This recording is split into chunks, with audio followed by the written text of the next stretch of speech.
John D. Rockefeller became the world's first billionaire. And there's a famous story that before he died, he left his son something far more valuable than the money he made.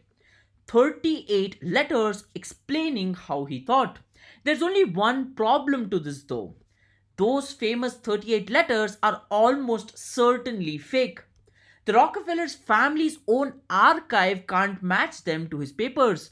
Some contain language that doesn't even belong to his time. Even one of the publishers, supposedly behind the book, says that it was never published, which sounds exactly like this is going to ruin the entire video.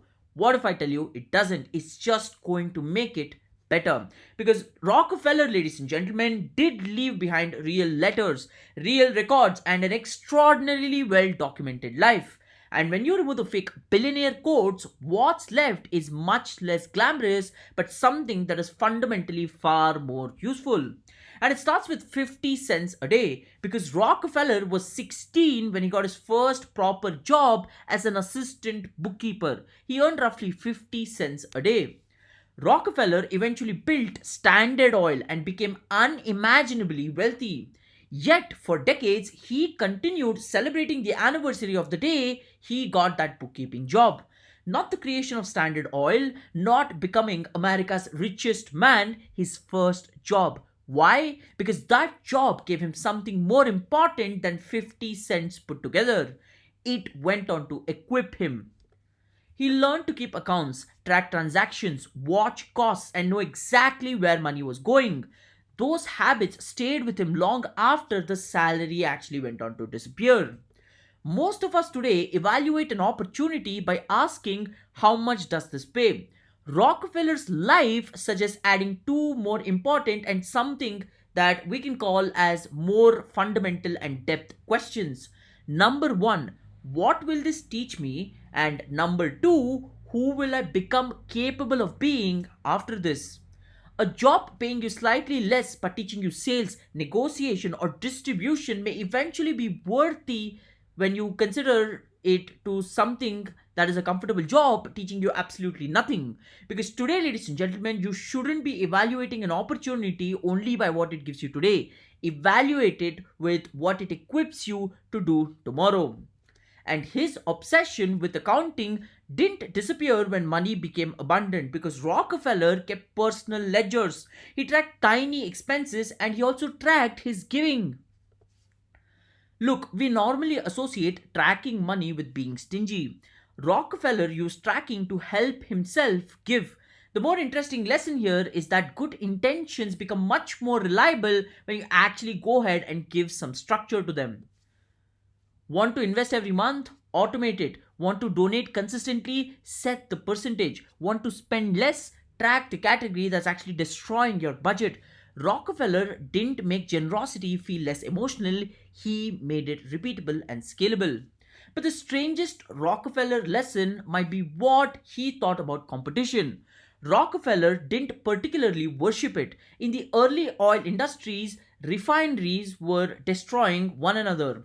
Rockefeller increasingly preferred what he called combination. Now, instead of endless fighting with another refinery, buy it, merge, coordinate, and consolidate both the businesses. Now, obviously, we need a giant warning label here. Follow that logic far enough, and you get Standard Oil. Rockefeller accumulated extraordinary market power, and in 1911, the US Supreme Court ordered Standard Oil broken apart. So the lesson is absolutely not build a monopoly. Most of us automatically assume that when somebody actually goes ahead and competes with us, our job is to beat them. Sometimes it is, but sometimes both sides are spending enormous energy fighting over something that could be bigger if they actually go ahead and work together.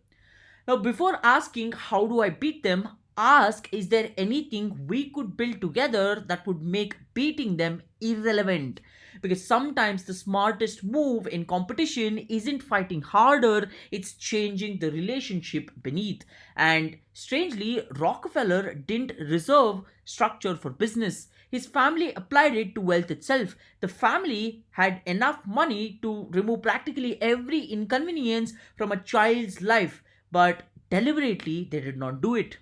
And that gives us perhaps the most useful idea in this entire story, which is help and removal of friction are not always the same thing. Because when you remove every obstacle for somebody, you may also remove the thing that would have developed them.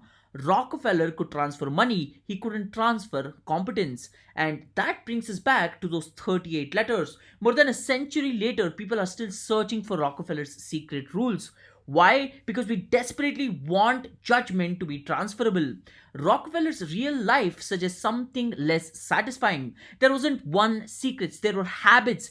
Each one was equipped. So, what you need to do is get equipped before obsessing over getting paid. Measure what you actually care about. Don't completely simply believe in competition because it's something that is readily available. And when you're helping someone, don't automatically remove the struggle that's actually developing them.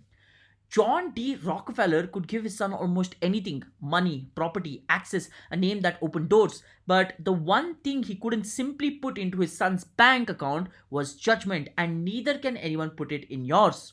You were never going to inherit Rockefeller's fortune, let's be very honest. But you don't need to, because the letters might be fake. The habits, ladies and gentlemen, were absolutely real. And those habits are still available as and when I speak and as and when I see this video. And I think that's what we should be getting into.